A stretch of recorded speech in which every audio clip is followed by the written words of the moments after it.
Hello, good evening, and a very warm welcome indeed to World Cup Scott Sport. In less than 15 minutes from now, Scotland meet Iceland in the National Stadium in Reykjavik in their second last qualifying match in Group 7. Defeat tonight would almost certainly end Scotland's hopes of taking part in football's biggest fiesta, the 1986 World Cup in Mexico. Joining me in the studio here tonight is our old friend Dennis Law. Dennis, welcome back to Glasgow, and a quick look at the Scottish team for those who've just come in and perhaps have switched on. What do you make of this lineup? Well, of course, Jock Stein has brought back the experienced Andy Gray, and of course with Graham Sharp playing in the same team, Everton, with him, and they both, between the two of them, they scored 45 goals, 15 for Andy Gray and 30 for Sharp. So I think that's a good move by Jock. I think the rest of the team speaks for itself. They played very well against England on Saturday, and right enough, I wouldn't change the back four or the midfield. And it's going to be a very important midfield. Right, excellent. Well, Dennis, I suspect you must have been delighted with Scotland's excellent start to the World Cup campaign last October. A match to remember. 25 minutes into the first half, still no scoring. Cooper trying to take on Sigurðsson. A great cross. The header, the ball is into it, and it's Paul McStay. The youngest Scotsman on the field gets his first goal for Scotland. Dalglish with a layoff to Paul McStay. And a great goal from McStay. Sheer genius from the Celtic midfield player. And Scotland go 2 in front. Beck leaves it for Johnston. Swinson is back. There is Willie Miller, and there's the header, and it's Charlie Nicholas. 28 and a half minutes into the second half, and Nicholas makes it 3. Just the start that we wanted. Well, perhaps Scotland's best performance for some time came in the Hampden match against Spain, the night when every Scottish player played superbly, and which made the prospects of qualifying for Mexico seem very, very real indeed. Corner kick will be taken now by Dalglish. Dalglish making a run towards the near post. The header is on. The sailor's there. And a tremendous effort. The ball is in the net. Mo Johnston has made it.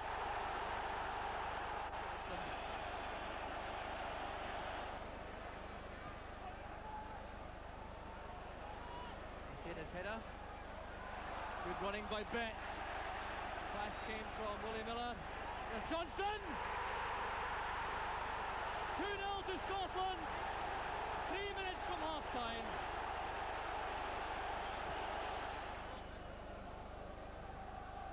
Lichtenstein in the line. Double for Scotland. The header, and it's Kaikatia who has made it 2-1 with that surprise header.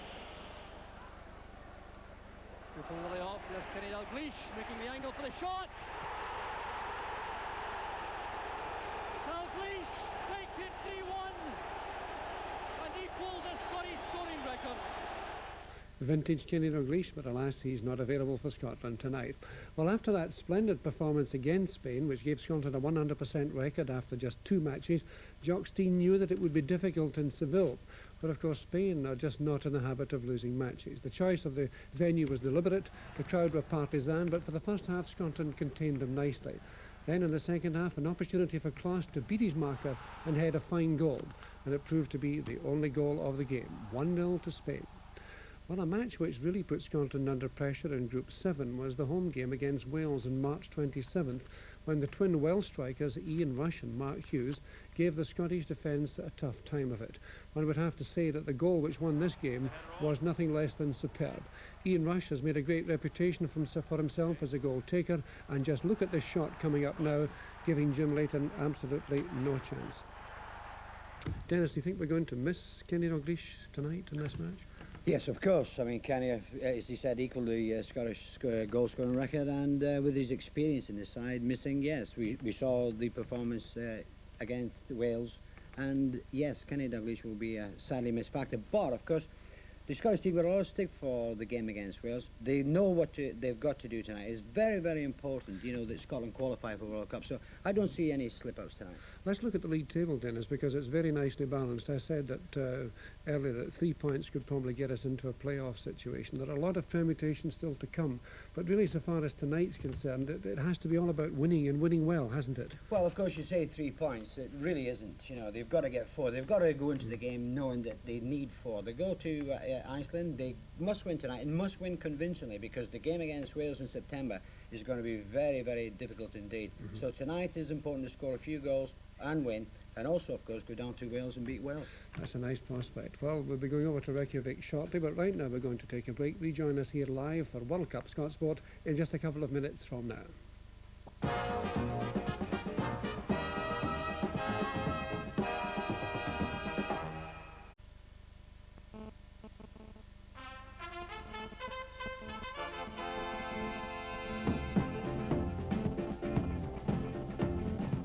Again, and welcome back to Scott Sport World Cup Special. There are the pictures from Reykjavik coming over the satellite high above the North Sea, giving us our first look at the National Stadium. And as you can see in the top right-hand corner of the picture, the yellow lion rampants are there, as always.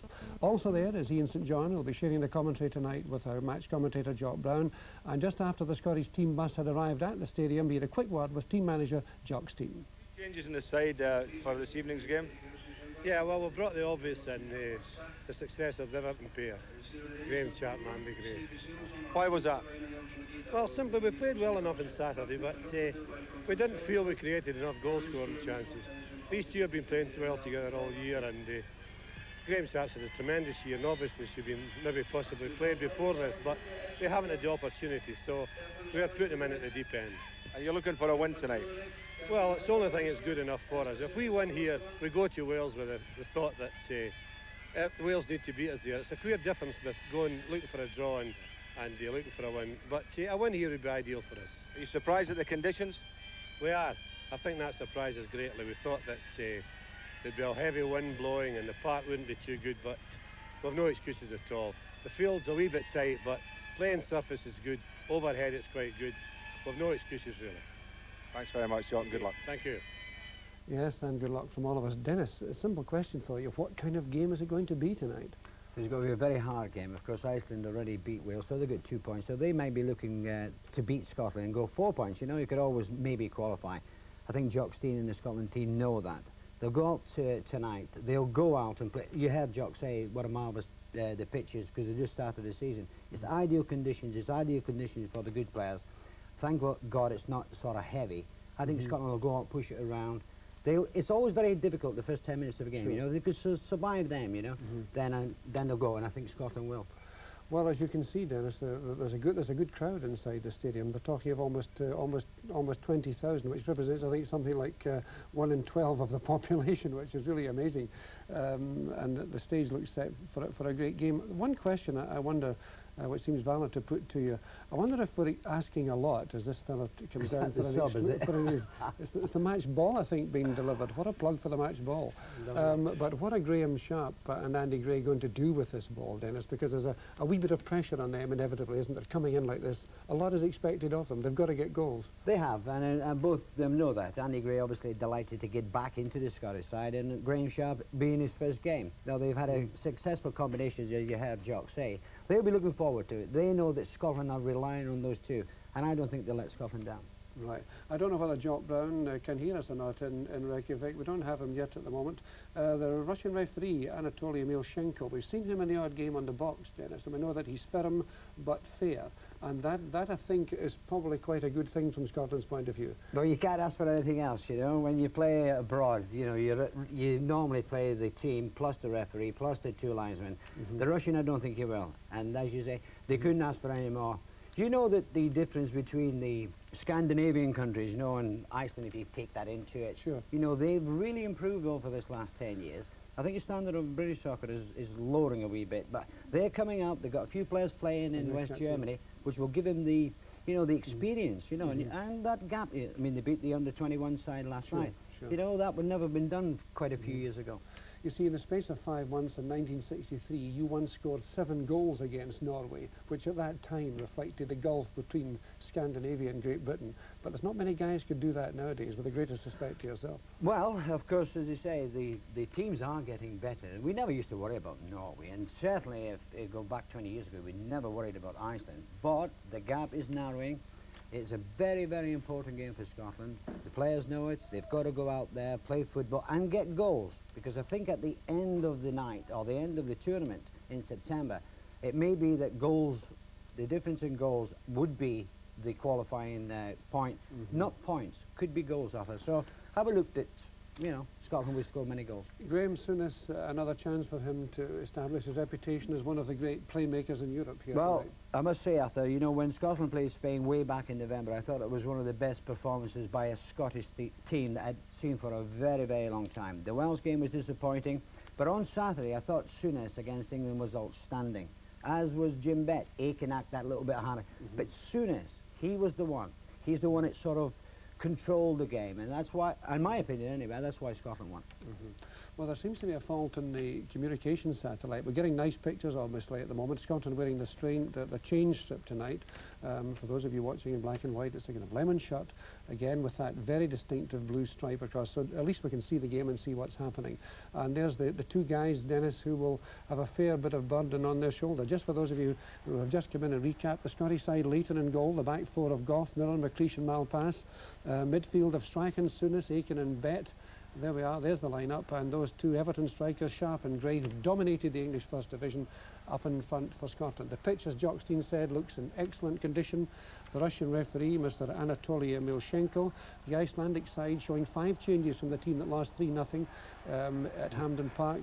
Sigurdsson, the goalkeeper, who many felt was perhaps at fault in that first game, has been relegated to the subs bench tonight. Watch for Johannes Edvaldsson's brother, he's in the side as well.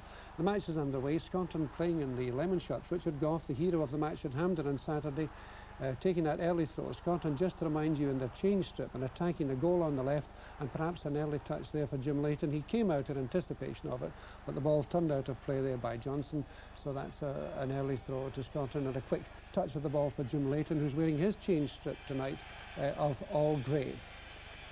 So the referee doesn't seem to be too happy with that position of the ball. I wonder if he's going to be a bit fussy. We'll just have to wait and see. Richard Gough, coming to the end of a great season for him, scored the only goal, of course, for Scotland against England at Hampden last Saturday. And right away it's Andy Gray back in his own half of the field, trying to get something going. Souness sweeping the ball away to the far side, but a good enough reception here by Freynsson. Freynsson making a move on the far side.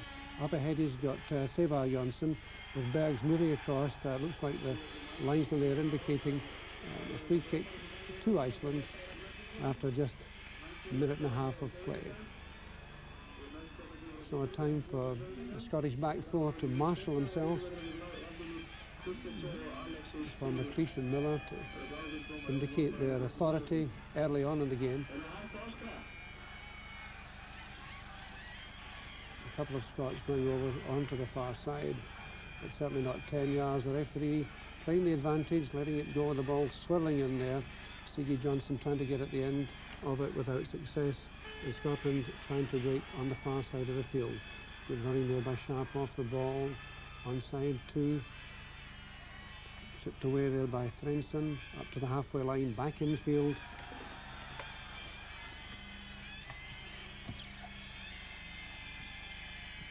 Referee indicating an infringement.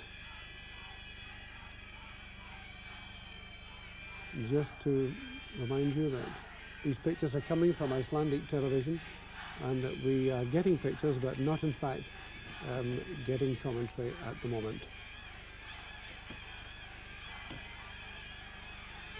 Scotland making a move on the left. Bett again coming in.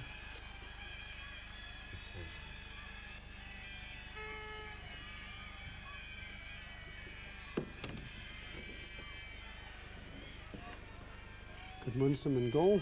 Good crowd inside the stadium for this one. But a perfect playing surface. The prospects of a good match. Oh, a nice early 1-2 there, and a quick shot on the turn. That was beautifully hit there and well saved by Leighton. That was Thorbjornsson coming through and having a thump at that one from outside the box. Leighton had a good view of it.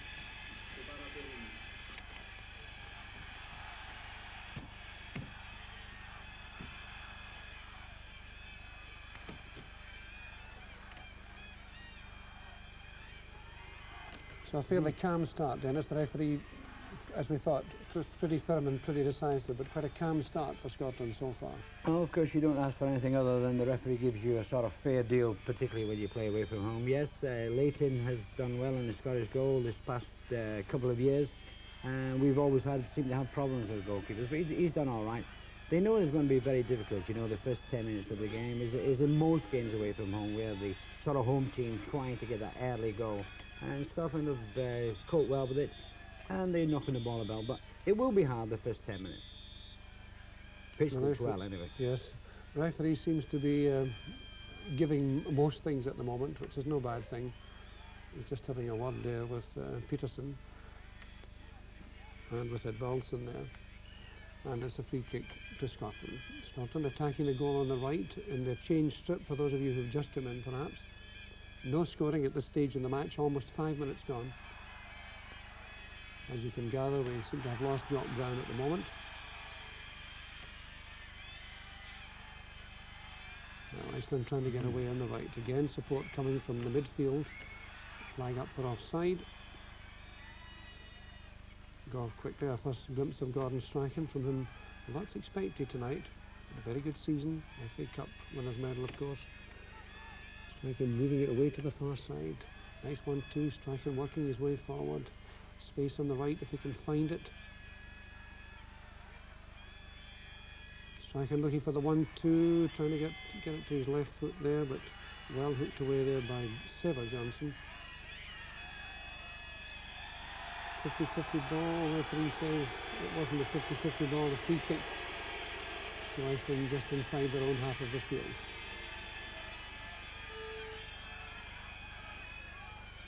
An excellent crowd inside the National Stadium in Reykjavik. A ground that has already seen the big upset of this section.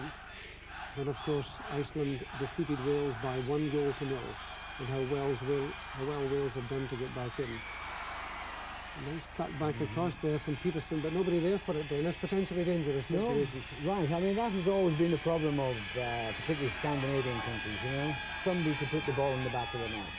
They could learn tactically the technique of playing, but there's a lot of people, a lot of international teams through the world, they struggle to score goals, but that is their main problem. They can get up to the penalty area, they can get inside it and be very skillful indeed, but actually when it comes to putting the ball in the back of the net, they're still quite a far way behind. Well, there he had Roy Aiken on the outside, but he's Scotland going through the centre. Looking for a free kick, not getting it. Picked up here by Svensson, who brings it clear. Solid tackle going in there from Roy Aiken, who wins it back for Scotland. Scotland beginning to come forward again. Richard Gough again moving forward to support his midfield and forward. Ball swung across the far side by Souness, the Scottish captain.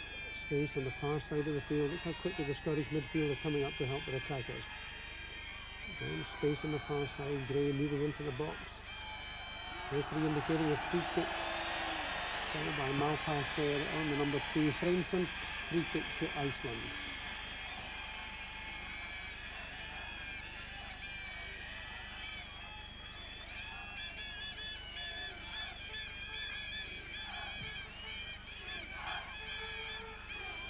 Icelandic crowd giving the team a lot of support, and this could be dangerous. Chance here for Johnson, did well to make the space. Good break, Dennis, yes. Good move. Good break, good move. I mean, I'm saying that they're not good at scoring, you know, but they aren't. You can see, I mean, he does well here. I mean, it's very difficult playing against the calibre of players that Scotland's got there. And he gets, you see what I mean, you know, it was not just hit, you know, proper. You know, in another country that a player getting through to that position, he might have scored. And that is the problem, you know, that's going to be the problem. Go forward, I didn't quite see that infringement. It certainly wasn't offside. May have been a nudge, perhaps, by Graham Sharp. Or it may have been a nudge on Graham Sharp. Couldn't quite see an infringement there, but the referee has no doubt about it.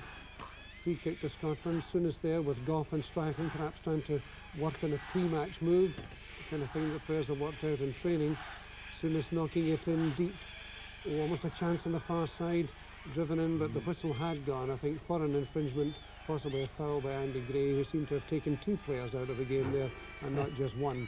I think we can expect a wholehearted performance for Andy Gray. What a season he's had, Dennis. I think that's an area, Arthur, again, getting back to the sort of Scandinavians, Iceland. You know, they're not particularly good in the air on, say, defensive, you know, so, you know, if Scotland can knock the ball into the penalty area for Andy Gray, I think, you know, that really is an area they're not good at either.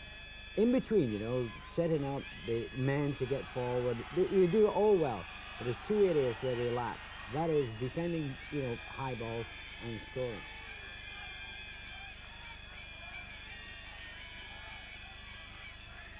What they want to do, Arthur, of course, is to get the crowd there quiet. Then, you know, you begin to take over. And they, you know, Scotland knock it about and slow it down. Don't go mad. Just knock it about each other. You know, the crowd will go quiet, and then you know you've got it. Then you've got to go forward and try and get the first goal. Almost 10 minutes played in Reykjavik. Iceland 0, Scotland 0 in this all-important Group 7 World Cup qualifying match. If you've just come in, we have a problem with a commentary line from Reykjavik. But the pictures are there, and here's a chance for Scotland. A good dummy by Sharp, picked up by Souness at the edge of the box, drives it wide. Good positional play there by Roy Aiken. He's got a bit of support. Similar situation to his fine play in the cup final. Going in, that could be a corner. Ball spinning off Sevar Jonsson. So a corner to Scotland, the first corner of the match. And how they would like an early goal, as Dennis Law has just said. What a difference it would make to the Scots. It would settle them down, calm things down. A little bit of a smear coming on now, but the pitch in excellent condition, not much wind, as Gordon Strachan knocks that to the near post. Cut back from Gray, keeper's there, ball almost in the net, but in fact an infringement had gone. Perhaps the replay, Dennis, will show us what happened. Yes. Well, apart from before that, Arthur, of course, it was a good move on the flank. Andy Gray, very, very good in there, knocks it in. Then you could see one of the Scottish players hit the goalkeeper there.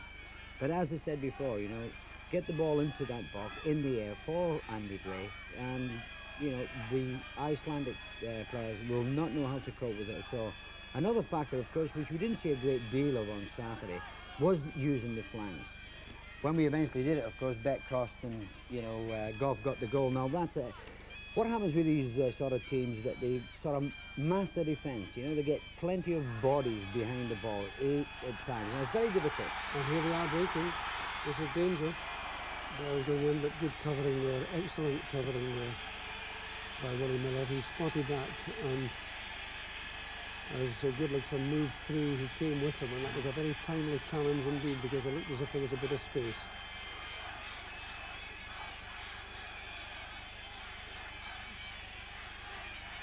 Looks like a long throw expert here.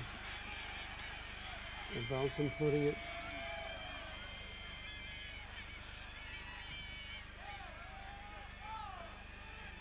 Striking away, it's just out, I think.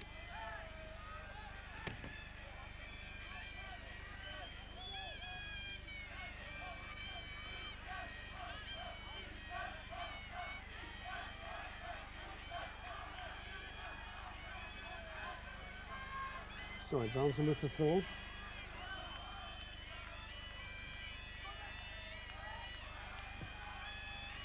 Putting it in deep. Nice knock on there, but Leighton quite happy to settle for a goal kick.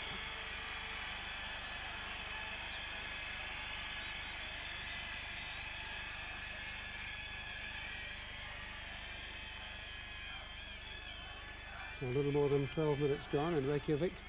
Iceland 0, Scotland 0 in this vital Group 7 World Cup qualifying match. Scotland's second last game in the group. They have to go to play in Wales in September, and they just have to win this match tonight. Now Aiken up, and then a nice flick forward again there. Johnson turning it in, that's a corner. It's Iceland's corner. Spy Spencer looks as if he can play a bit. I wonder the shot outside his shots. FIFA flag flying on the far end of the ground. So a number of Scots supporters in. That's a good looking kick.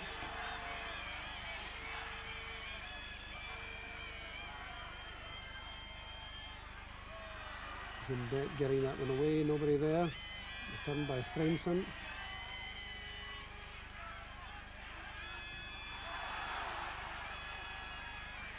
Nice play by Scotland now. Goff again, always willing to come forward. Sharp drifting away. Out to Aiken. Goff on the overlaps available. Could be good here for Scotland. He's onside. Intelligent play by Goff. There's the cut back ball bobbing about. Gordon Strachan got in. Roy Aiken stays down, watches offside, comes back to Goff. Goff looks for a bit of support, finds Strachan. He leaves it to Bet. Bet now back to Goff. Back into Strachan, looking for a 1-2 here. Almost getting it. What a good chance that would have been, because he was almost past the last defender.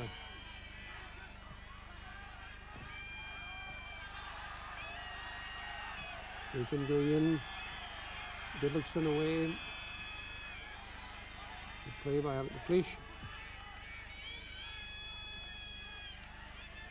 No chance for Andy Gray that time.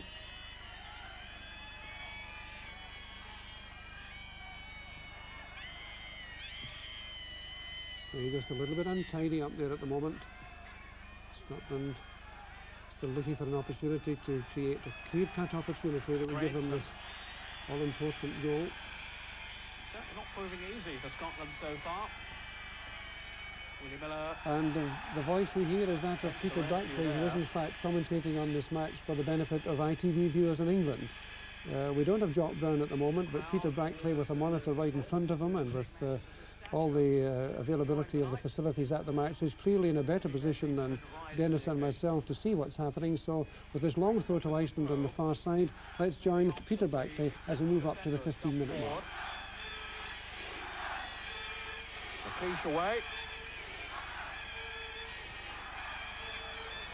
Safely through to Gimley. Malpass. 15 minutes gone in the first half. Still Iceland 0, Scotland 0. And Scotland drilling again now with the diminutive figure of Gordon Strachan. Well, the wisp figure, of course. Chance for Gray. Good save. Hooked away. But a chance certainly there for Andy Gray. Set up initially by the run from Strachan. And when the ball came across, Andy Gray's shot was pushed out by the goalkeeper, who got down extremely well. So the first real opportunity of the game falling to Scotland.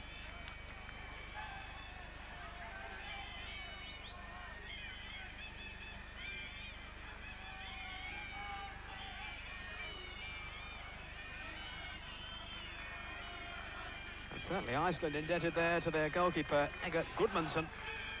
Plays his club football in Sweden and has been in tremendous form, apparently. He certainly showed it there. Sharp.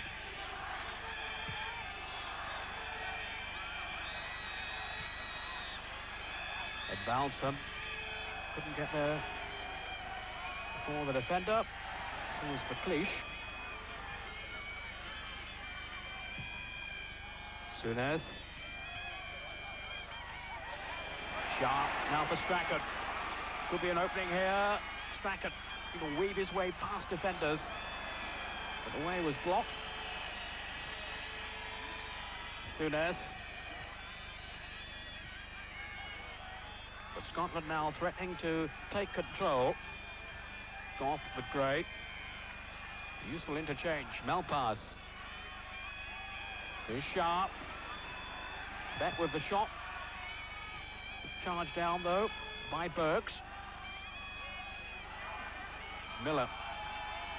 And Iceland at the moment with 9 defenders. Souness with the cross in. Burks who headed away.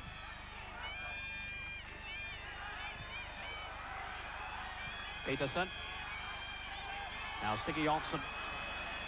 Again, Miller was far too quick for him there. And Scotland just sensing now that they are beginning to take a grip on this game. Here's Sharp.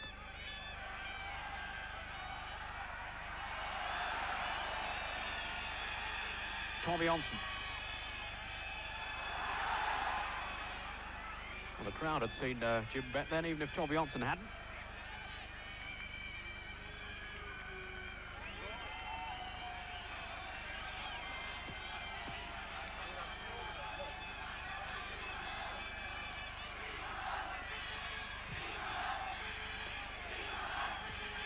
So Dawson with Goff.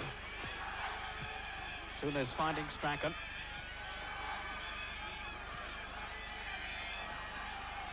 Malpass. Maybe his second international on Saturday against England. Rain now falling quite steadily here in Reykjavik at the National Stadium. The locals are hardened to the weather.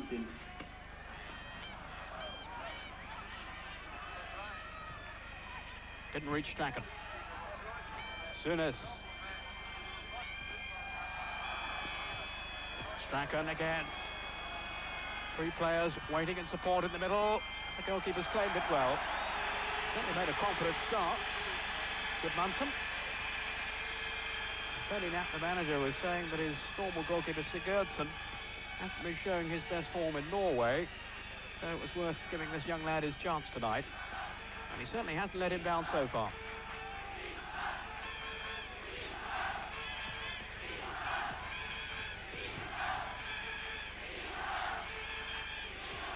Dawson, the captain.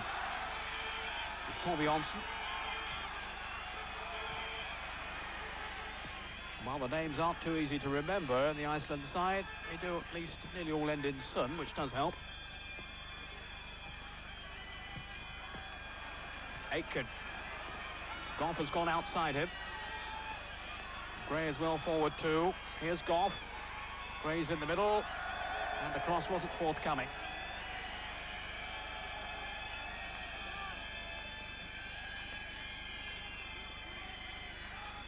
Goff in the side in place of Steve Nicol, who's of course with the Liverpool party.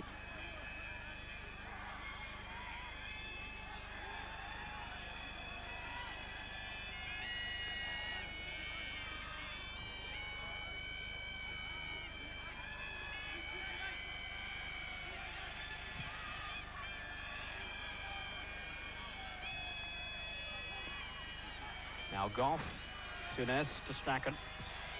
Souness looking to direct operations in the style that he did against England. He had, by his standards, a disappointing match against Wales, but very much back to his best on Saturday. The umbrellas are up all around me now. The rain really falling very heavily.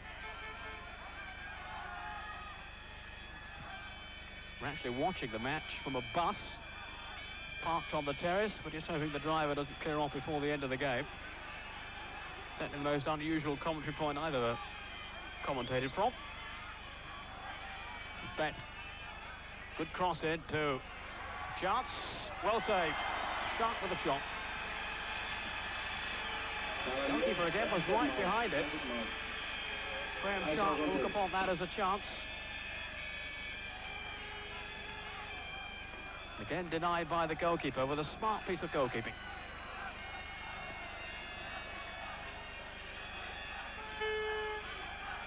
Strachan with the corner. Gray was lurking on the near post, didn't reach him. Berg only half away as far here as Souness. Now Goff. Gray again going in, challenging so strongly. Jockstein felt it was worth a risk in changing a winning side by bringing in Gray and Sharp tonight. They've been playing so well, of course, together at Everton. And he felt they might just unsettle this Iceland defence. He may well be right. But so far, they've got nothing past this man. Dawson.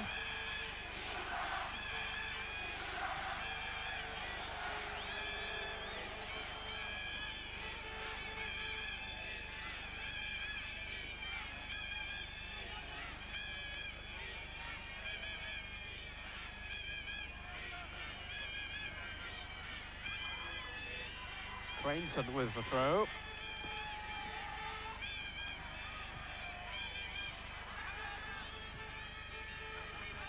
Now Sharp. He's had such an excellent season for Everton, Graham Sharp. Here's Strachan. A good layoff then by Aitken, finding Souness. He's got some room to work in here. The shot was driven low and well saved again by the goalkeeper. And so far, it's the goalkeeper Goodmanson who's kept Scotland out. The drive then from Graham Souness. And the goalkeeper sprawling to his left to keep the ball out. Aitken's chip. Goff with some space here. Sharp and Gray are both in the middle. A bet here. Saver Johnson with the clearance. But Scotland spraying the ball around with some confidence now. That was a late tackle by Jim Bett.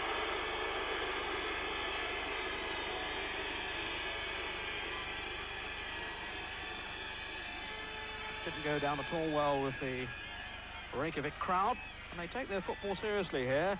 When they beat Wales, actually the whole crowd came on the pitch and did a lap of honour. In fact, when they were waving, there was hardly anybody left on the terrace.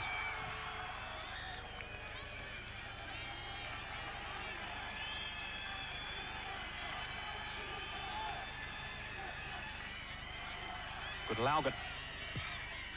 Another of the experienced players in the side. Here's Jim Bett. Now Malpass taking over. Gray then was surely offside.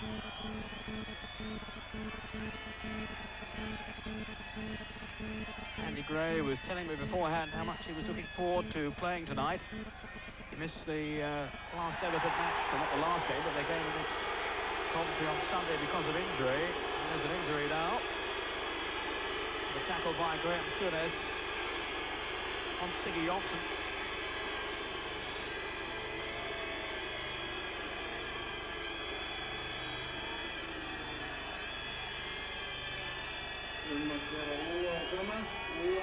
The young man will certainly need some treatment there. Patrick challenged by the Scotland captain.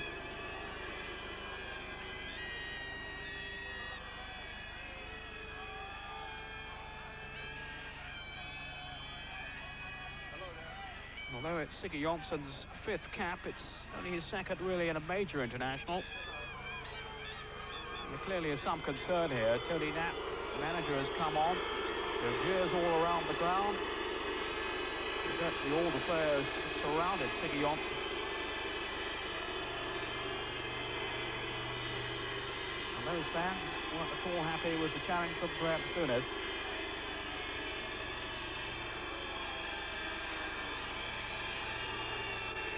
The referee, I think, is just telling Souness to keep away.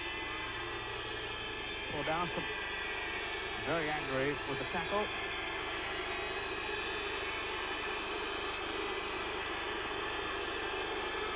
At this stage, it does look a fairly serious injury for Siggy Johnson.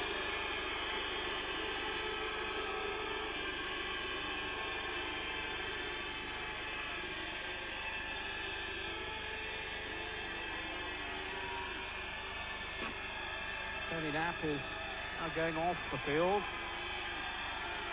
Englishman, of course, Tony Knapp. He played for Southampton and Leicester, among other clubs. There he is. He's telling us today about the character of the Iceland players. They may not have the skill to match some of the European teams, but he's been very impressed by the character that they show.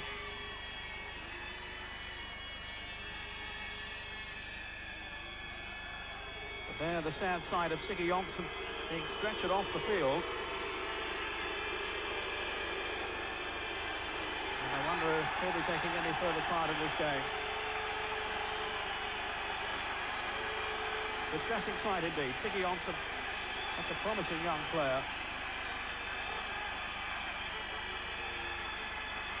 Taken away to the dressing room.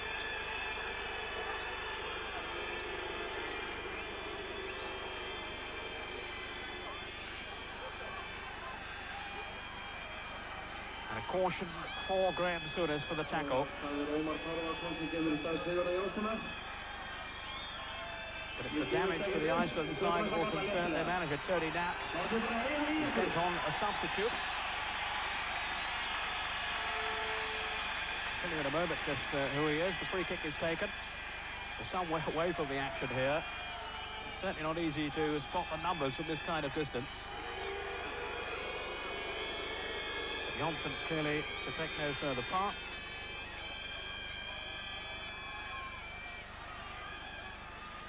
Goff with the throw, is sharp. Goff again. A robust challenge by Pedersen. Christensen is the substitute who has come on. Marcel Christensen.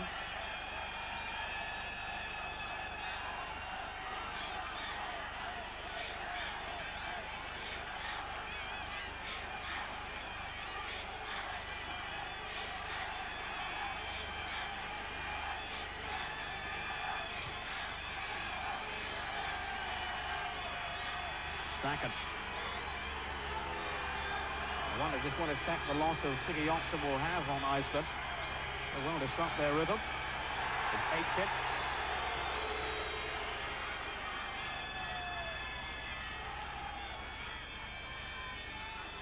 Aitken. Stacken, little flick through. And it's a corner.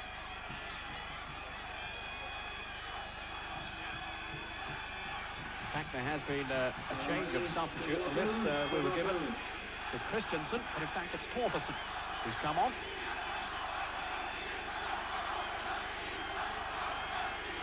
Communications not all perhaps that they might be here in Iceland, as far as the media are concerned. But here's Torferson now, on for Siggy Johnson.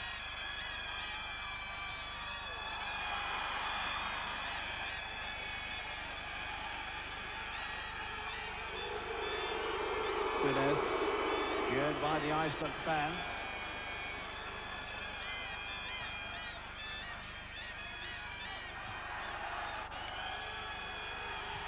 Now pass, off goes Sharp. Glaugson covered his run. He kept his feet well too there in a difficult situation. Glaugson from Fortuna Cologne. The loss of Siggy Johnson doesn't appear to have unsettled Iceland too much at this stage. In fact, if anything, it's given them a bit of a lift, a bit of fire in them now.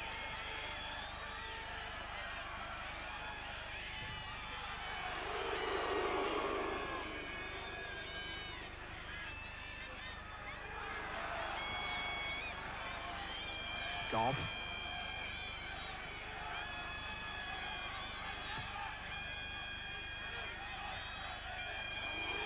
Sunes. This is Svensson for Iceland. Just the one victory in the group. The match here against Wales. They lost 3-0, of course, to Scotland at Hampden Park early on in the season. And they were also beaten by Wales in Cardiff.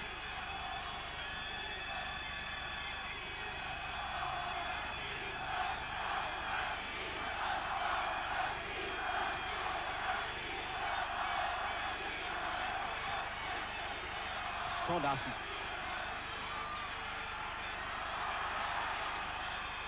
Just see now how slippery the pitch has become.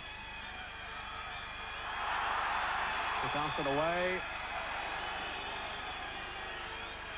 Scotland defending well. Stacken. Been out of the international side, at least in terms of starting a game, all season until Saturday.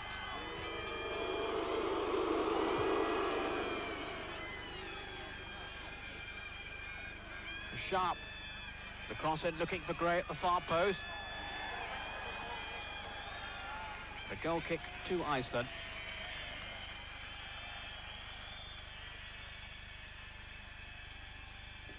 Well, we're hopeful now of rejoining Jock Brown, who's been waiting anxiously to come into the match. Let's cross over now and thank Peter Brackley for his contribution to our programme and see if we can hear Jock Brown and Ian St John.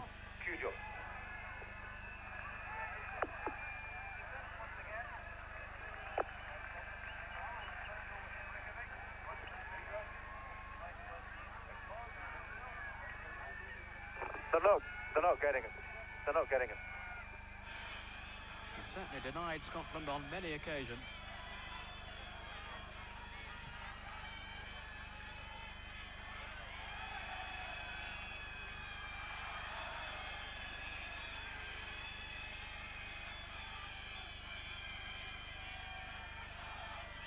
Pass with the throw. Willie Miller just guided Aberdeen to their third championship in 6 seasons.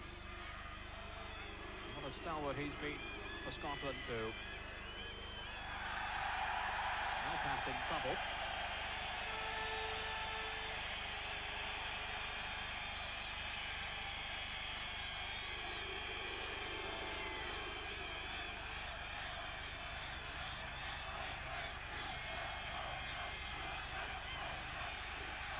Benson's throw. Advancing. Pedersen going in. And a penalty. A penalty's been given. As Pedersen went in. Well, he's claiming a dive there. I must admit, it did seem a rather harsh decision. The referee in no doubt at all. Aitken, the offender. And the referee says that is a penalty for Iceland. What an opportunity for them now to take the lead. Thordarson, the captain, will take the kick.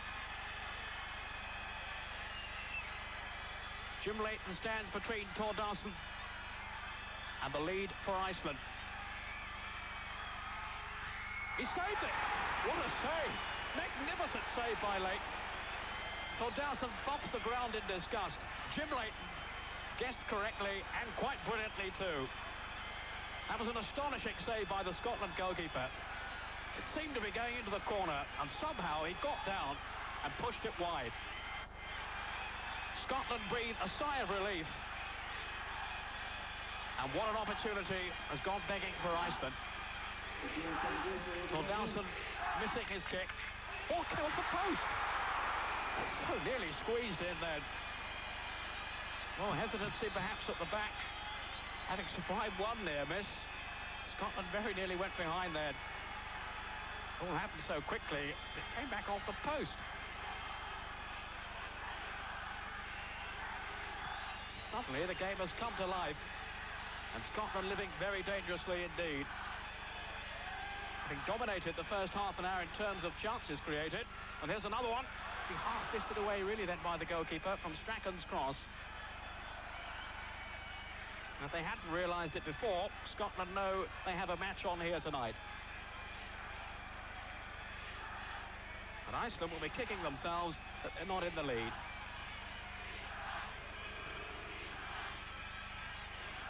Peterson. Svensson controls the left flank. Utility player. Played at left back against Wales. Seems to be more in a midfield position tonight. Here's Goff.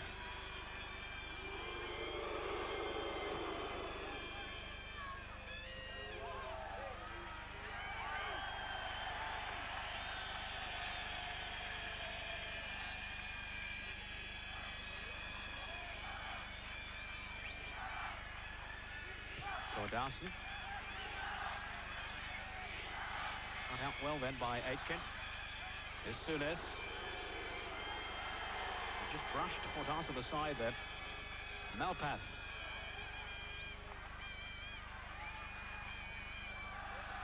Came off Andy Gray.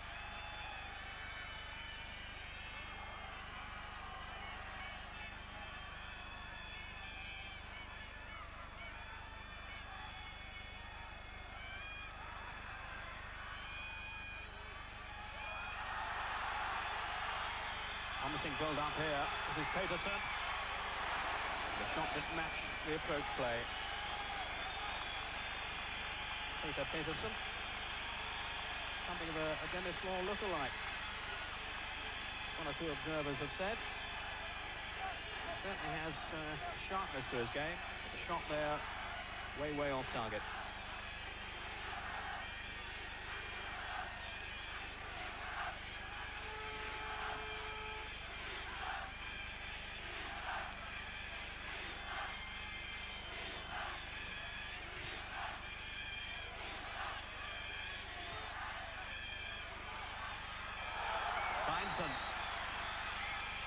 cross in. There's plenty of support arriving. A disappointing cross then from Svensson. Just for a moment looked to have gone away down the left.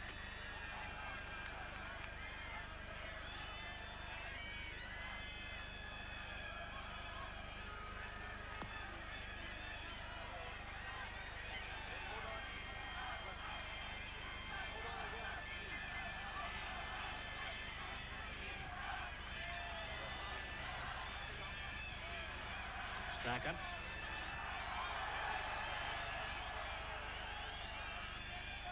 The Iceland team showing plenty of determination. Certainly if they've any chance at all of qualifying, they've got to win tonight, really. Not completely out of the frame, though. They've got matches to come against Spain, 2 games against Spain after the one tonight. Scotland, of course, they have just Wales to play. What a game that promises to be.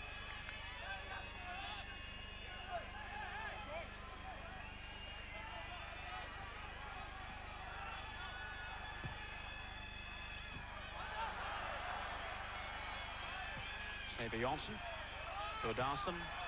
Svensson then to Advalson. Taking on Willie Miller. He's always the favourite. And in fact, the referee giving the free kick to Scotland. Advalson going in rather late. Shoving Willie Miller aside. Free kick to Scotland. And Iceland matching the Scots for aggression.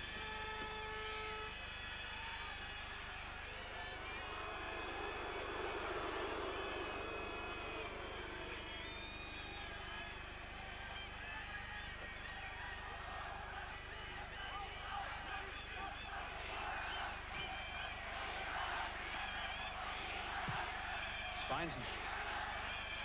Plenty of time for McLeish. His appearance was rather careless. Goal finding Strachan. 5 minutes to half-time. Now can Scotland pierce this Iceland defence? No, Saber Jonsson is back there.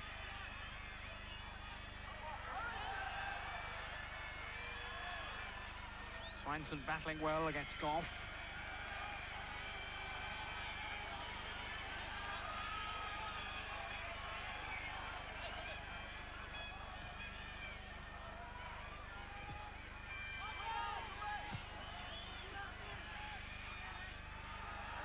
Jonsson. Still a very bright evening here, and indeed it's daylight all round the clock here. There's no darkness at this time of year in Iceland.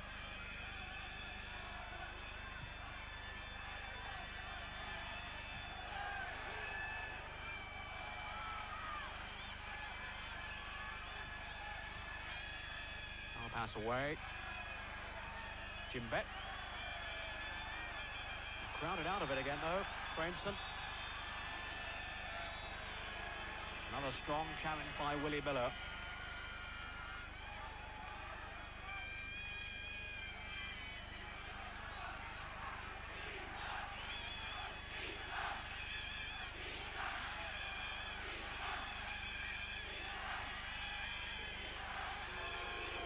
Souness.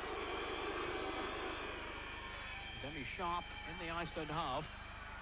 Well to hold it up then, but beaten eventually by Bergs. Bergs, who scored the only goal here against Wales.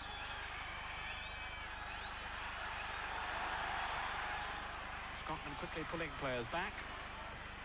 They haven't got it away yet. Advalson. Pass in was aimed towards Svensson. Peterson! I think it may well have taken a deflection. No offside. Not for nobody given a corner there. Another glorious chance though for Peterson. He knows it too. Offside. Wouldn't have counted anyway. Given away though by Souness. Jordarsson. Iceland have certainly grown in stature over the last 15 minutes or so. A couple of minutes now to half-time.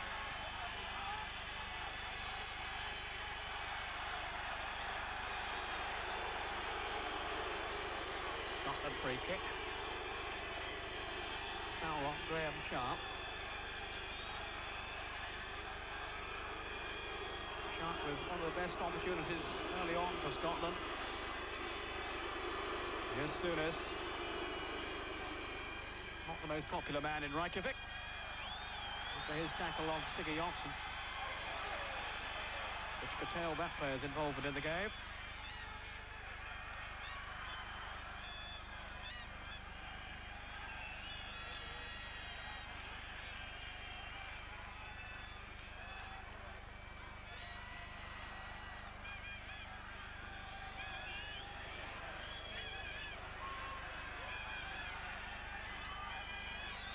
Now pass towards Andy Gray. Climbed up well. Just for a moment, danger threatened there, with Graham Sharp roaring up front. All stemming from the aerial power of Andy Gray. Strachan. Came off Graham Souness.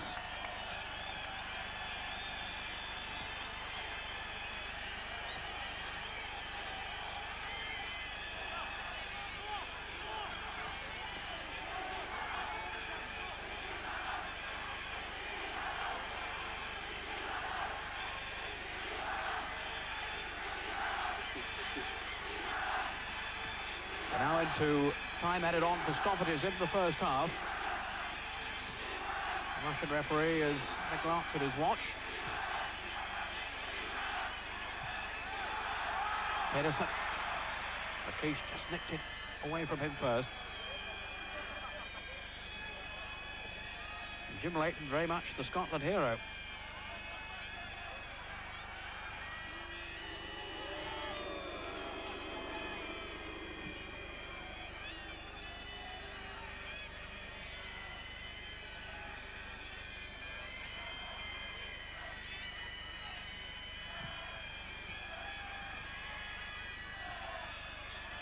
Bergs. Hefty clearance.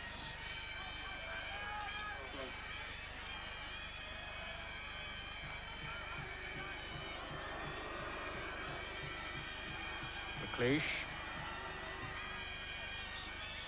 The half-time whistle, and Scotland, for all their early chances, fortunate really to be level at half-time. A splendid penalty save by Jim Leighton, denying Thordarson. And Iceland proving, as we expected, a very difficult hurdle indeed. No goals at half-time. We'll be back with the second half right after the break.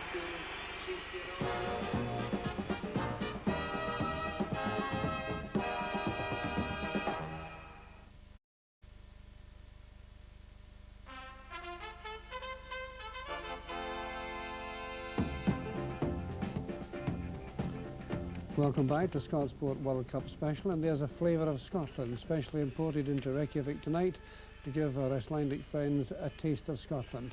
Well, we've had a taste of the misfortunes that can befall the satellites and things tonight, and we do apologise to those of you at home who had expected to hear Jock Brown at 8 o'clock. I can let you into a secret. Dennis Law and I expected to hear him as well. But however, it gave us an opportunity for a first-hand glimpse of the first 15 minutes. And since then, of course, Peter Brackley, who's covering the game for our colleagues in England, has been doing the commentary. But fingers crossed, we hope to join Jock Brown just after the half-time for the whole of the second half. Dennis, let's take a quick look at some of those incidents in the first half, because Scotland got off to a good start, it seemed to me, settled first and had one or two good chances early on to take the lead. Yes, in fact, I think Andy Gray's eventual shot proved on which I thought was the best chance of the game. Now, it's very difficult to see who went up the flank there. I don't think it came from that one off there. You know, it was a ball that was knocked out to the left. Pulled back for Andy Gray, and the shot was saved. Mm-hmm. Yes, it certainly looked early on as if Gray and Sharp looked fairly threatening, didn't they, in the early stages of the match? It looked as if they were creating one or two problems. Well, I thought Jock by selected him, you know, did the right thing, and as we said earlier before the game, experience, and it needed experience. It needs experience away from home, and I think the boy Sharp did well in the link-up. And certainly, as you say, in the first sort of 25, 30 minutes, Scotland had 2 or 3 chances which they could have taken, and you know, they should have scored one in particular. And then, in fact, the moment where the World Cup very nearly slipped away from us, when Roy Aitken's challenge was adjudged by the referee to have been unfair, and they got a penalty. Right. The referee was right up with the play, I must admit, at this one, and had a very good view of the challenge, didn't he? I don't think there was any doubt at all that it was nothing other than a penalty. And Aitken, Pedersen had got away from Aitken there, and he definitely pulled him, shoved him onto the goalkeeper. No danger. It was definitely a penalty. And at that time, you thought, well, you know, Iceland have got to come into it and they could score. But they've always got problems in that. And I think it was Jim Leighton, really, who probably was the hero of the first 45 minutes. You know, away from home, a penalty given, the captain taking it. Now, he knocked it well. Maybe Jim moved a little bit, but isn't that a magnificent save? One that Scotland, or the rest of the Scotland players will be very glad about it. You know, because obviously they don't want to give that, because then Iceland really have got their tails up, you know. And right after that, another opportunity, a shock here almost for Scotland from the corner kick. It was, and something similar happened to Hamdo on Saturday, you know. There must have been a lack of shout. In football, you know, shouting is a very, very important part of the game. And of course, you left it, it could have gone anywhere, couldn't it? I mean, the deflection could have gone in. And it was around that period that Iceland started, but they had the best period of the whole game. Pedersen, in particular up front, he was causing the Scotland defence many, many problems. He's a good player, he's very skillful indeed, and he is the one player that Scotland will certainly have to watch in the second half. Iceland, of course, were playing confident football, they were knocking it about, disappointed obviously at missing the penalty. And of course, when it comes to Pedersen, it's only a quick shot, you know. He's got to hit it first time, but I would think that had it gone in, there was a Icelandic player offsides, so it wouldn't have counted. But you can see the quality of the player in there, you know. You shouldn't be allowed to get a ball free in the penalty area. He was in the right place at the right time. He was in the right place at the right time. He is a dangerous player, looks very skillful indeed. But as we said before, you know, they find it difficult to score. But if they get enough chances, eventually they will score, you know. They might at that. Right, Dennis, thank you very much for those comments. Time for us to take a break, and when you rejoin us, we'll be going straight back to Reykjavik for the whole of the second live of tonight's World Cup qualifying match.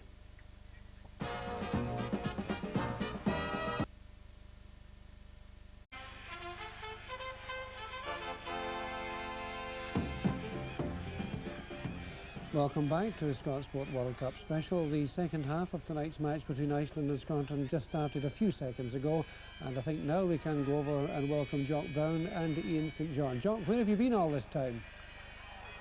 Thank you, Arthur. Welcome to Reykjavik, and Ian St John and I are of course delighted to be with you after the problems of the first half. The second half has gone just about 1 minute so far, and it started at a slightly slower tempo than most of the first half when there was lots of action, some bad-tempered play, and of course that marvellous penalty save from Jim Leighton. But very much a cup tie here in Reykjavik. Very chilly and damp overhead, and conditions treacherous in the field. The ball skidding around a lot.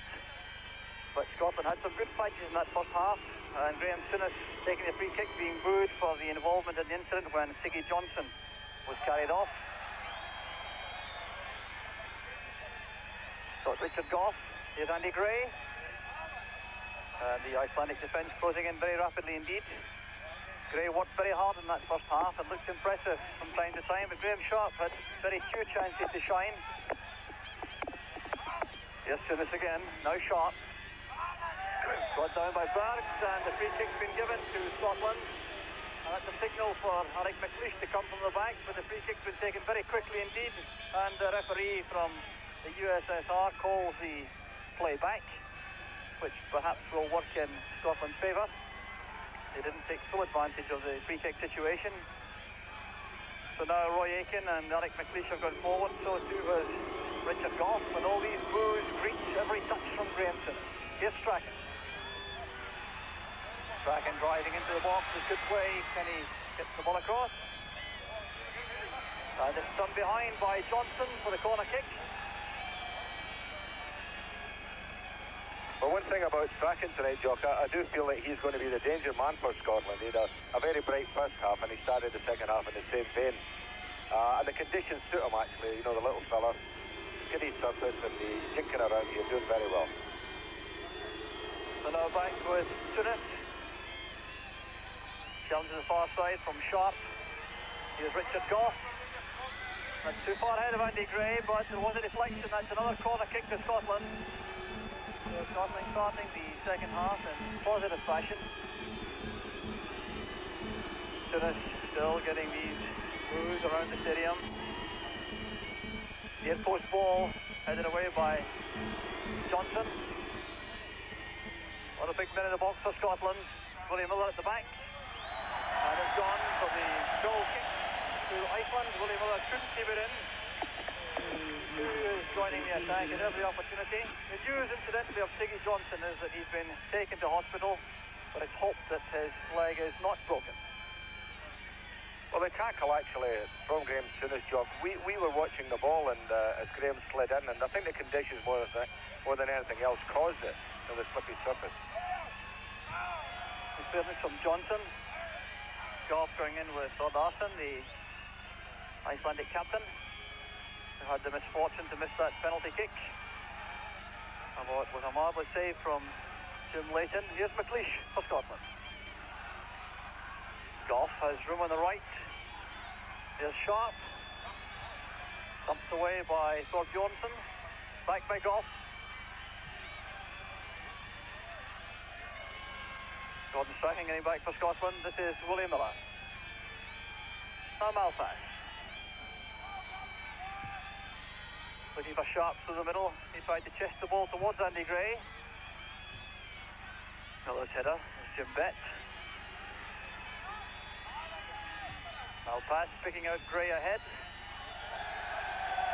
First touch wasn't good enough for Andy Gray. So 5 minutes now into the second half. Still Iceland 0, Scotland 0. And that's by virtue of that splendid penalty save from Jim Leighton in the first half. Here's Souness.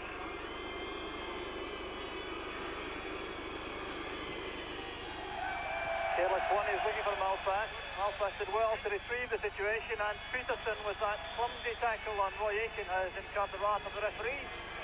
And in fact, the yellow card rewarded. Peterson certainly has appeared to have lost the place in the Souness incident with Johnson. He appears to be out on a vengeance mission all of his own. So Souness was booked for the tackle on Johnson. Now Peterson joins him in the Russian referee's book. Sharp. Souness again, looking for Andy Gray.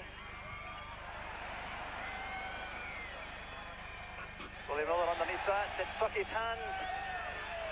Well, that did appear to be involuntary, but the referee has given the free kick to Iceland. And that lets them take the pressure off at the back. The young goalkeeper, Egert Gudmundsson, has looked very assured indeed. This is his first international. Played against the Scotland under-21s at Fir Park, Motherwell earlier in the season. And Tony Knapp was saying this morning to his job that he selected his goalkeeper because he's very much in form with his club, so that's the reason he got the nod this evening. Playing in Sweden for Halmstad. Rob Johnson playing it in, there's Malpass.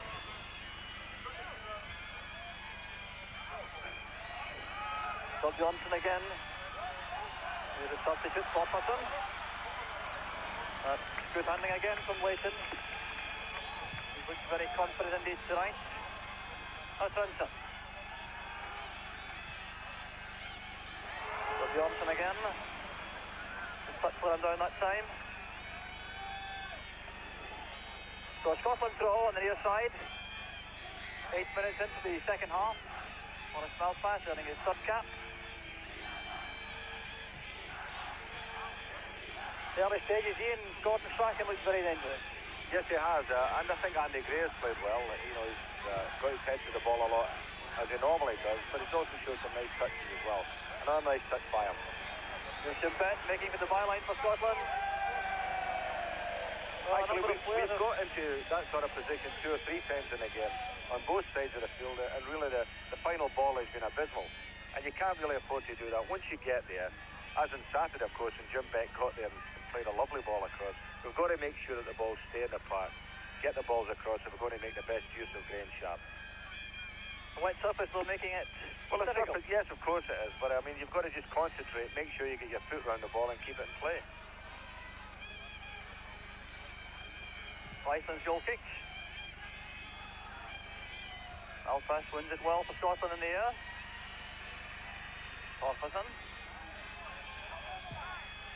Brunson playing it up the line, and McLeish is there across in front of Darson, who started the match strapped up and is limping once again. Scotland centre half is very commanding. The careless throw by Iceland, giving Scotland possession once again, the chance to use Jim Leighton.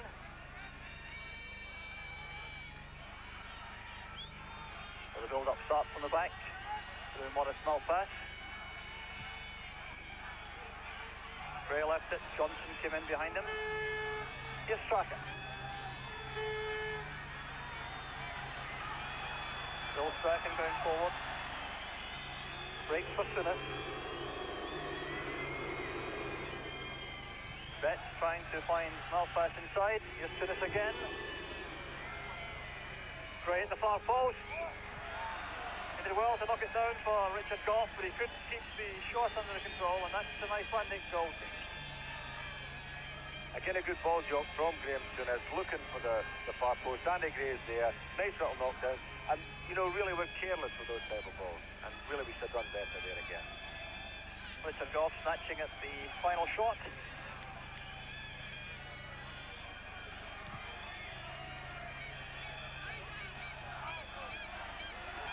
There's Alex McLeish taking no chances at all at the back. Peterson, a menacing figure, wearing number 5, is playing up front for Iceland. A good lead by Shaw. Cover is there for Iceland. Gudlaugsson wearing number 7, playing in the left back position for most of the first half.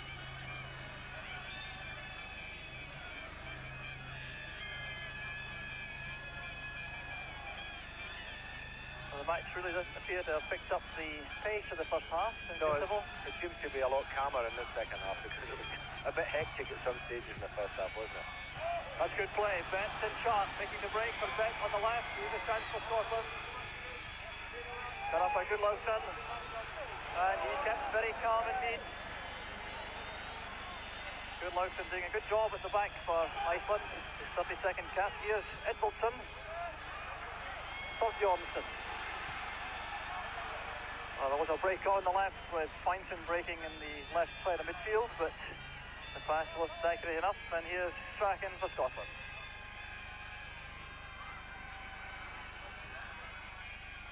Sharp. Retaining possession for Scotland, but forced to go back to Willie Miller. McLeish looking for a Malpass on the left. Betts being challenged by Thorbjornsson. So Scotland throw on the near side. Souness giving instructions to Betts. And the Iceland team will bring on a second substitute, and I think the captain will go off. Yes, Graham Souness waiting as the referee allows the substitution to be made. Off goes the captain, Darson, struggling with an injury. There you picture, and Iceland bringing on their second substitute. Looks like Gretarsson, who's a striker.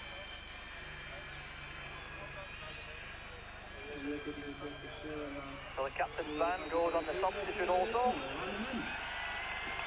So Iceland restored to 11 players. It is Gretarsson coming on. Goff challenging for the throw. Here's Souness again.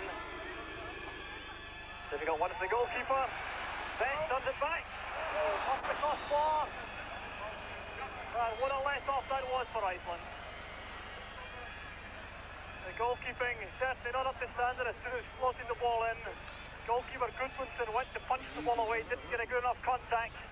And Betts rifled that shot against the underside of the bar and away to safety. Well, it's a bit of a let-off there for Iceland, wasn't it? This morning at training, we were watching the goalkeeper getting a lot of practice there. Balls just like that, you know, played in towards the far post, and he was coming and getting them. But it's very slippy the ball at the moment, Jock, and you know, the little slap down set the chance up for Jim Betts. We're back with McLeish for Scotland. Andy Gray the target for the high ball, using his strength to screen the ball from the marker. Here's Goff. Tackle is penalised. That was Feinstein who came in hard on Strachan from the back. So a free kick is given to Scotland. Once again, the big men go forward. A formidable strike force in the air Scotland have tonight. Is Andy Gray going to be a touch? That'll probably go for the throw. Back off the corner flag for McLeish. And the linesman on the far side signalled the ball was out, so it's a goal kick to Iceland.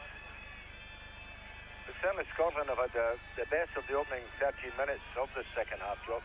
Created a couple of chances, looking more and more dangerous as the game goes on, and I would expect them to be, because, you know, they are better players, and they're playing a more controlled football and getting in some good balls. And really, it's just a case now of getting one. I think if we get one, the second one will follow quickly. So the rain still falling heavily here in Reykjavik. Very chilly indeed.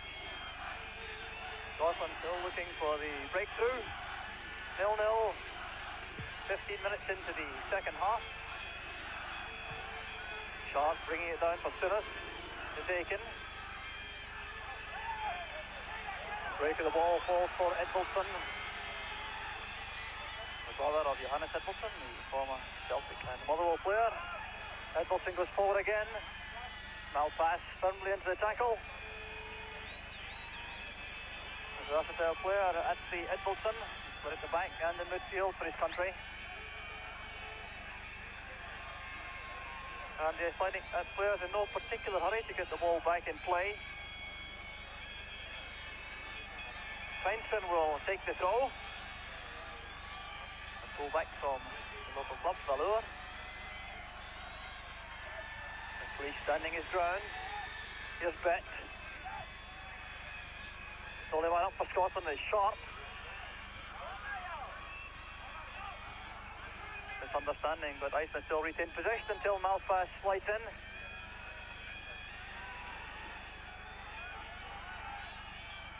Certainly no attempt from Iceland to pick up the tempo of the play.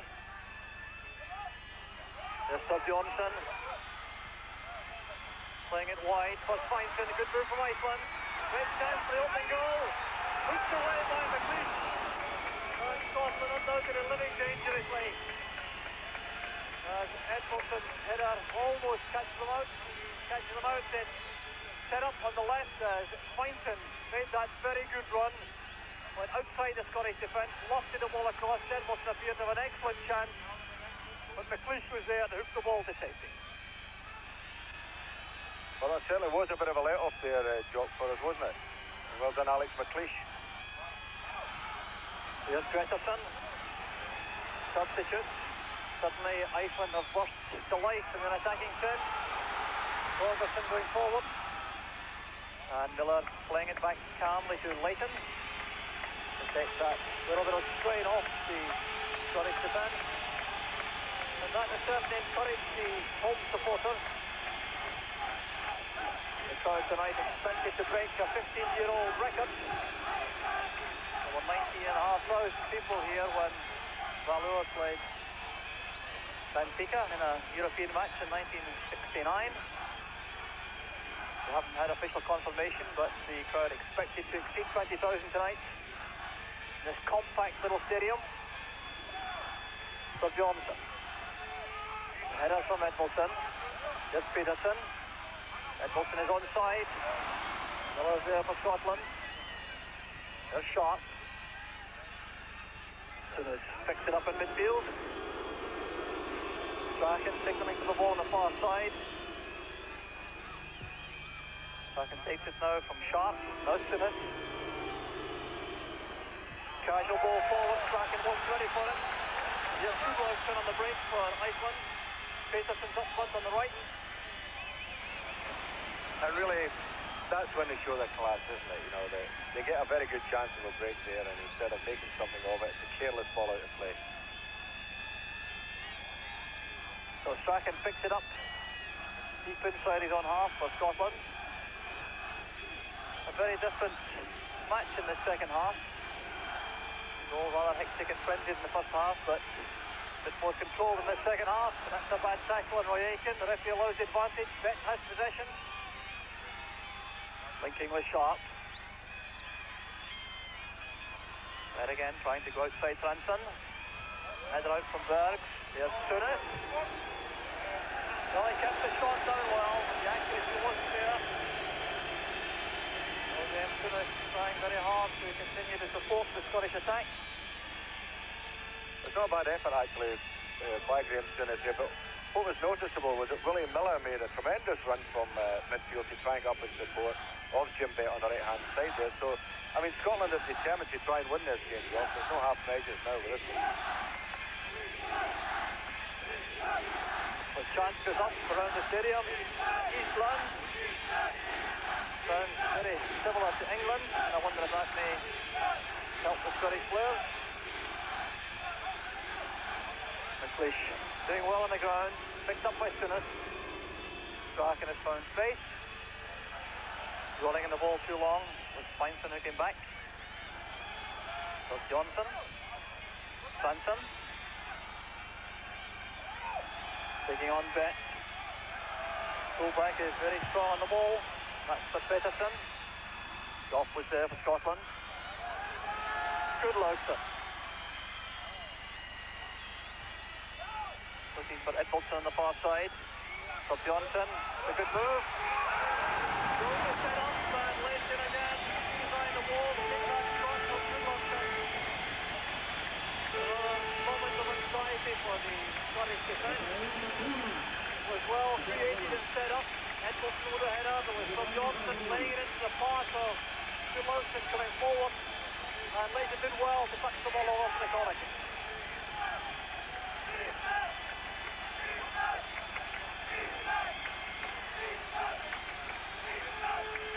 So the corner for Iceland on the right, put in by Feinson. The post ball cleared by Goff. Andy Gray's on his own for the moment. That little bit of play allowed the Scottish players to get forward. There's Malpass. Sharp has come deep, falling for the ball inside. Now Tunis. Well tackled. Goodlauster was the man again. Just scored for Sun.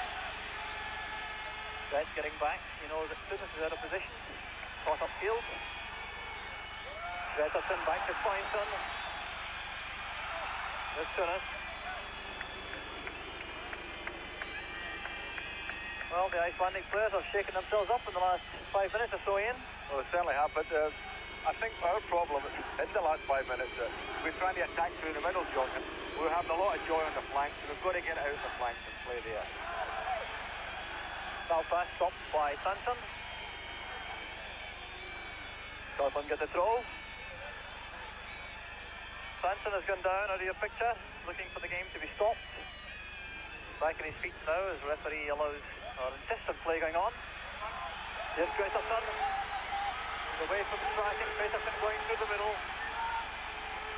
Edmondson arriving late on the right. He wants to pick up a great chance for Iceland. And it's played into Scotland's rescue once again. Marvellous save by Leighton. Question mark about the Scottish defence, and Leighton comes out once again. What a match he's had for Scotland. Well, that's a chance which Iceland may well regret missing. Edmondson was who found the room on the right. The Scottish defence all moving into the middle. Edmondson took the pass, advanced and Leighton, but Leighton's angles were right. And that was a brave diving save to keep Scotland on level terms. He's definitely the hero of the night so far, isn't he? The goalkeeper playing very, very well. Made some great saves. But we've got to start knocking the ball out and get it wide. Well, Tunis is passing in the second half. Certainly hasn't been up to the normal standard. Here's Edmondson again. Fine effort from Torferson. But Leighton certainly very alert. And he's in a fine match for Scotland. Now pass to Bett. Aiken is free in the middle. Strachan wants it on the flank. Well, another occasion for Jim Leighton to show his value for Scotland. That shot taken well by Torferson. Leighton again looking very confident indeed.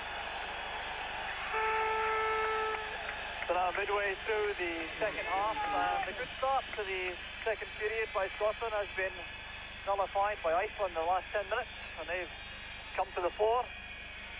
I think we've got to ask a question where we are getting to defensively in midfield, because it would appear that the Icelanders are getting all the room they want 30 yards from our goal, Jock, and I mean, that's 2 or 3 times they've been able to have a positive goal from there. I mean, Roy Aitken, we haven't seen this half, have we? Apart from the ball he got there and played, we haven't seen him. I mean, he, I think, is the player that we're expecting to be in there tackling and winning the ball, and you know, we've gone 20 minutes and we haven't seen him doing anything. Well, I expect it to be the defensive anchor man in midfield for Scotland. And here's Iceland breaking again on the left. Goff getting running. And the free kick's been given. Peterson trying to take the free kick very quickly, but the referee, Anatoly Milchenko from Russia, insists on play being stopped again. But once more, the Icelandic players making progress on the flank to good effect. And certainly these are moments of anxiety for Scotland. There is some activity in the Scottish bench. Steve Archibald is out of the dugout warming up. A dangerous situation for Scotland, with Feinstein very dangerous in these set pieces with his excellent left foot. Sir Johnson is also there. The referee moving a Scottish wall back. That's Feinstein who takes it. Well won by Miller. Gretterson getting the ball first for Iceland. There's Goodlaugsson at the back. 20 minutes of the match left, still no scoring. Iceland on the attack. Edmondson's header. Bracken wins it from Peterson. Sharp. Forced to go back once again. Willie Miller using Jim Leighton.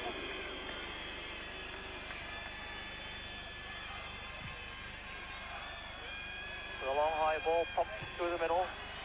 Beyond Gray, Sharp is challenging. Back now to Goff. Aiken. Malpass calling for the ball on the left. He has Bet on the outside. Going inside Sanson. Tackle from the back by the full-back, and that's the free kick to Scotland. So every Scotsman now going forward. Soon is calling the shots from the set piece for Scotland. Bracken is there, Bet is also there.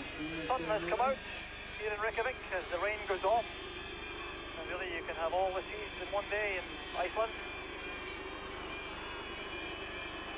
So 4-man wall lined up for Iceland.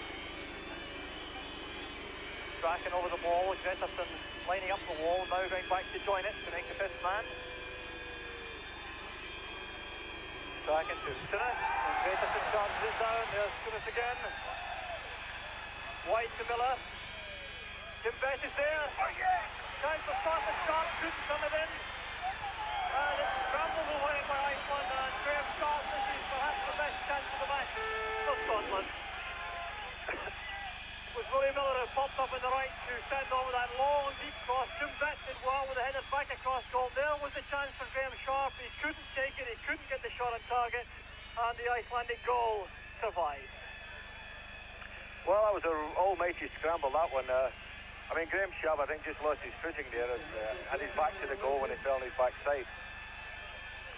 Well, that certainly would have been a dream debut for Sharp, but he knocked that one in. So still no scoring here in Reykjavik.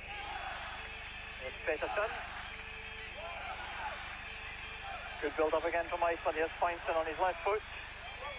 And there's another shot, Jock, from that same area, you know, from around 25 yards. And really, you know, we've got to do something about that. I mean, the shooting has been straight at the goalkeeper. If it's to either side of him, you know, we're right in trouble. McLeish for Scotland. Interception by Feinstein. Peterson and the Goff clash. Free kick's been given, I think, for Iceland. No, the substitution is holding play up. The change is being made. Andy Gray is going off, and Steve Archibald is coming on for Scotland. So Archibald comes on to win his 26th cap. To link up with Graham Sharp in attack. I think there may have been some doubt about Andy Gray's fitness, you know, before the game, because he didn't play at the weekend for Everton. And it could well be that he's had a little niggle, was feeling it, and that's the reason he's come off. Certainly did well in the first half, but the game's got away from him in the second, so now Steve Archibald has a chance to add to his 4 Scotland goals. Goff playing it forward. Header wide by Johnson. Betts has crossed over to the right. There were some instructions brought onto the field by Archibald from the Scottish dugout. Here's Goff, getting into position in the box. Archibald challenging hard, and his efforts have won the corner kick for Scotland. Goalkeeper's on the ground. Goodmanson, he took a knock there as Archibald closed in. The referee not interested in any hold-up though. He's gone back down again. Trainer wants to come on, and the goalkeeper is in fact off the field of play. I think he's taken a knock on his leg there, John, because he tried to stand up and then sat back down again. Well, the customary respect given to goalkeepers. And well, I think it's right enough. I mean, of all the players on the field, I think you've got to respect that if he is injured, especially when they're just about to take a corner kick, it's worth letting the trainer come on and have a look at him. So 15 minutes left in the match, and Scotland still pressing for the breakthrough. Scotland certainly have fallen right out of the game, Jock, haven't they, in the last 10 minutes or so after a very bright start to the second half where they created chances and hit the bar and looked as if they might score at any minute. But they've got to get back to playing football again and start using the width of the pitch. You know, people complain about it being narrow, and it's 74 yards wide, and it's wide enough to knock the ball around if you go out on the touchline. So applause for Goodmanson as he takes his place on the Icelandic goal line. And here's Strachan with the corner kick for Scotland. Aiken looking for the touch. Appeared to come off sharp, and that's the goal kick to Iceland. Graham Souness has had problems in the second half with this passing, Ian. Yeah, well, I mean, Graham's been trying to put it through the eye of a needle, where in the first half he was knocking it wide and people were going wide. And really, you know, the Icelandic team are strongest through the middle because they're playing a sweeper. They've got 2 markers, and that's where they're really tight through there. Gretarsson playing it forward. Gretarsson chasing with Willie Miller. And the Aberdeen understanding pays off as Leighton comes off his line. Well, Gretarsson certainly made life very difficult for the Aberdeen pair, Willie Miller and Jim Leighton. Bad control from Johnson, allowing Sharp to find Bet on the right. That's good play from Bet. Behind Sharp. And Svensson happy to thump the ball clear. Coming off the head of Richard Goff. The loose ball is picked up by Eric Midwich. Archibald chasing across with Johnson. Here's Sharp. Archibald. Very keen to be involved. Richard Goff. Well, he got the weather on Saturday against England, but wasn't very close on that occasion with the long-range shot.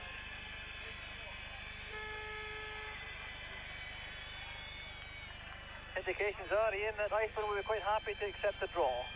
Well, I think if Iceland get a draw here, I mean, it is a terrific result for them, but it won't do our chances much good, will it? You know, as Jockstein was saying before the game, he wants to go to play Wales with 2 points under his belt, so that at least a point down in Wales would get us there.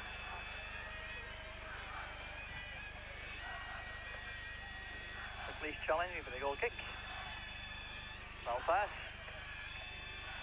Sharp giving chase. He's never stopped running all night, Graham Sharp. But he's been penalised on that occasion. He certainly couldn't be faulted, the Everton striker, for effort without having too many opportunities apart from that one golden chance midway through the second half from Jim Bett's header.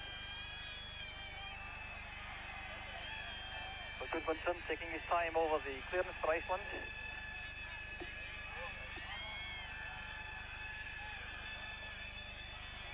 The minutes ticking away here for Scotland.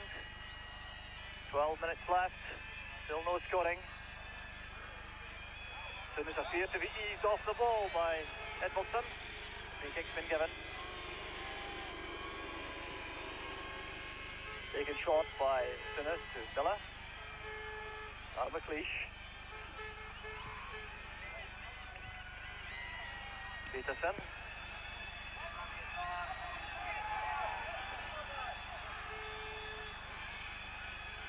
So Bjornsson. Svensson under pressure from Sharp. No one forward for Scotland. They really have fallen out of the game in midfield. So Bjornsson playing it in. Goff headed away, but once again it falls to a player in blue. That, of course, is not Scotland tonight. The loose one from Swinton, giving Aiken the chance to break on the right. Sharp and Archibald through the middle. Bet is joining them. Here's Strachan. Good play from Strachan. Sharp trying to keep the ball in play. He managed to do so, but there was no one there for Scotland. A little bit of magic there from Gordon Strachan. We haven't seen too many examples of that in the second half. Cross in the end, not accurate enough, and it's Iceland on the attack with Thorbjornsson. Now Gretarsson. Interception by Aiken. Here's Bet. No chance for Strachan. He's beaten by Swinton. Edmondson with the return ball. Peterson's available on the left. Now pass to the far post. Well, that could have been dangerous for Scotland with just 10 minutes left. Peterson couldn't get the header on target, and here's Malpass for Scotland. Sharp coming wide once again, looking for support inside. In midfield is Strachan. Still, Scotland find it very difficult to make killing forward passes. But here's Strachan. Scoring in the ball too long, Thorperson's challenge is picked up by Peterson. Aiken fighting hard for Scotland to get it back, but McLeish who has to tidy up. And now Strachan. So this is free in the centre circle. Malpass making progress on the last.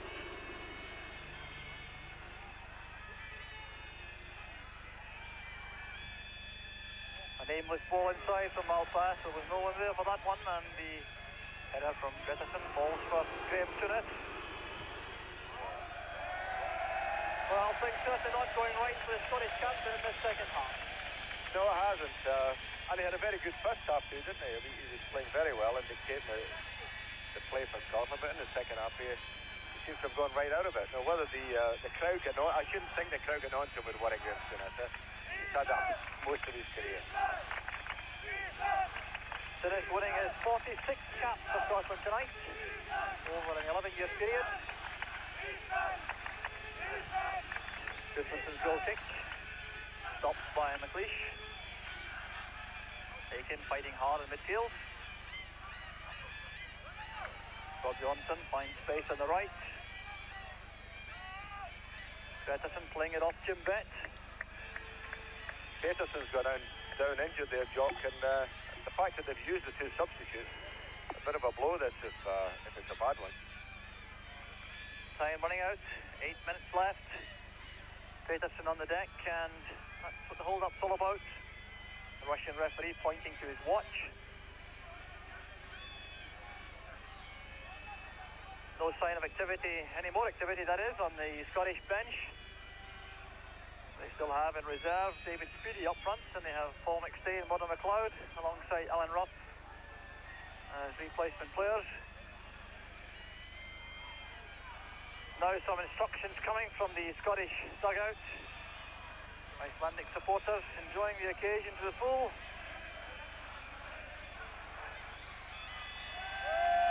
Peterson is back at his feet, although he looks still a bit unsteady. The referee asking for the quick departure of the Icelandic trainer. Certainly gives a lie to the words of the Iceland camp, to the effect that they were anxious to win the match and retain their hopes of qualifying in the World Cup. Played in the second half as though they'd be delighted to have a draw.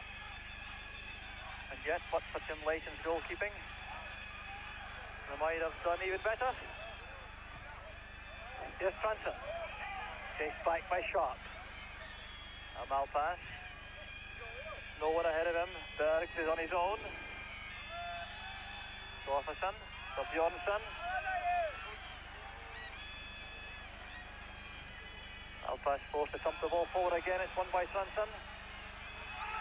Breaking down for Gretterson. That's a fine tackle by McLeish. Thoroughly determined. He took a knock in the process. The Scottish centre half. The area of the throw. Mostly accidental, but I think McLeish certainly in trouble. Once again, Scottish defence looking a bit slack until McLeish appeared. Well, we put ourselves in trouble. I mean, Maurice Malpass keeps giving the ball away, Jock, and he does well. I mean, he wins the ball all right. He's a good tackler, the lad. Wins the ball and then just gives it away. You know, if he could brush up on that and watch what he's doing with his passing, it's obviously going to be a help to the team, because twice he had it there and twice the ball came back to us, and Alex McLeish has been injured in the process of mopping up.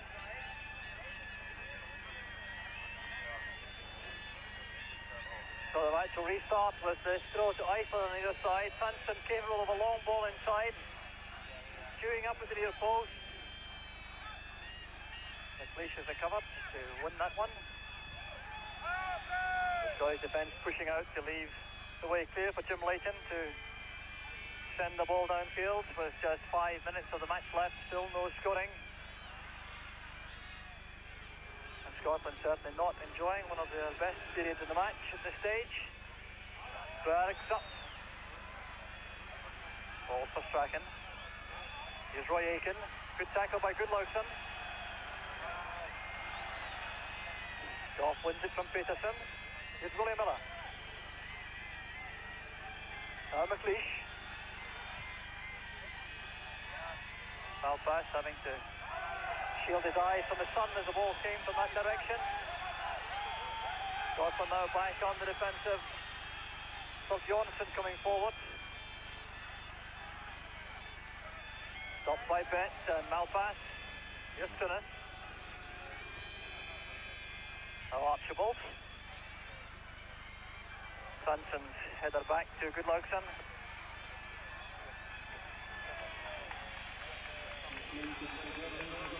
So Goodmanson, the Icelandic goalkeeper, taking his time once again, wearing the eye shield. The sun slanting in over the stand on the far side.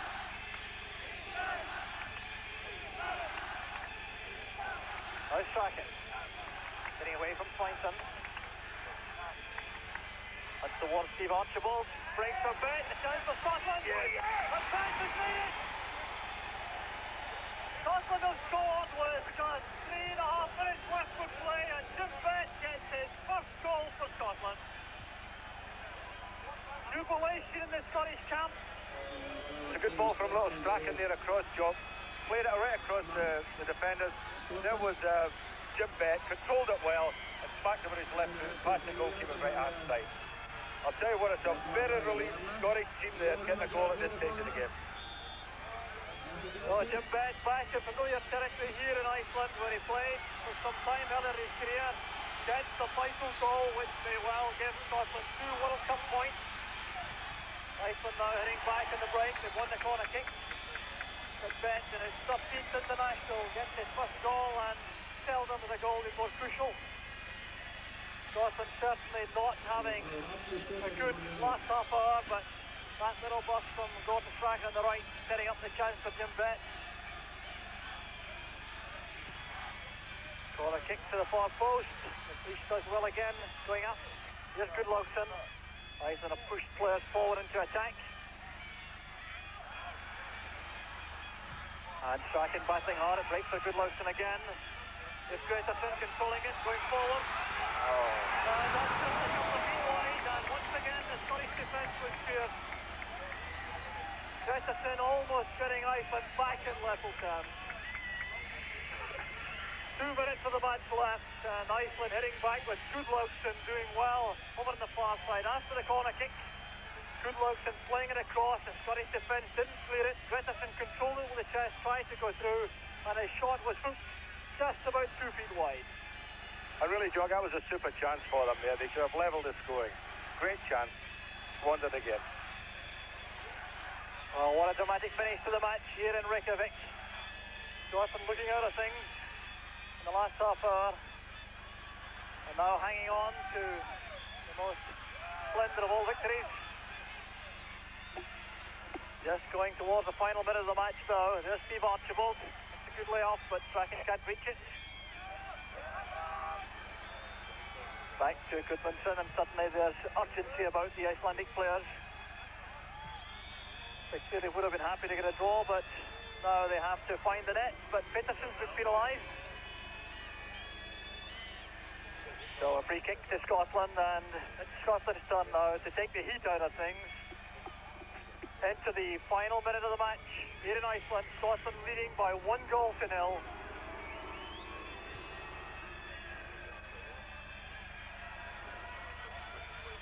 So Goff playing into the path of Gordon Strachan. Another chance for Scotland. Archibald's waiting in the box, so it's shot. And the final pass from Strachan once again goes astray, but he was the man setting things up on the right. Scotland at the most menacing when Strachan finds space over in that right flank. Well, he started sparkling again the last 5 or 10 minutes, the little fella. Started the second half very well, and then had a very poor little patch in the middle of it, and then he's come back again, set up the goal, and gotten very, very well that time, nearly set up another one. Goff's header. Johnson playing it forward, and that's Tunis returning it. Sharp and Archibald closing in, and Goodmanson. We're now into time added on for stoppages in the second half. There's been a little bit of that though, so there may well be a couple of minutes to go. The referee in the first half though stopped play very quickly after the 45 minutes were up, despite a long delay for the injury to Siggy Johnson. Iceland come forward again. There's Gregerson finding space outside the Scottish box. And there goes the final whistle. Referee Velchenko from Russia adding very little time on at the end. The Icelandic players are disconsolate that Scotland have snatched victory right at the death. 3.5 minutes from the end. Strachan's break on the right, and Jim Bett with his first international goal has given Scotland 2 World Cup points. But the hero, Ian, Jim Leighton. Jim Leighton, definitely. I mean, we've got to thank Jim Bett for scoring a goal, but at the other end of the field, Jim Leighton, definitely the hero of the night. Some fantastic saves, including the penalty kick, of course, and kept us very much in the game. The small contingent of Scottish fans over on the far side, about 400 or 500 here in Iceland, welcoming the Scottish players off the field. It certainly wasn't a vintage Scottish performance throughout, but there goes the goal scorer, number 10, Jim Bett, the man who has won the match tonight here in Reykjavik for Scotland, with that late goal from Gordon Strachan's cross. With the help of Jim Leighton in goal, Scotland have made it by the narrowest of margins. And with that, But there's an interesting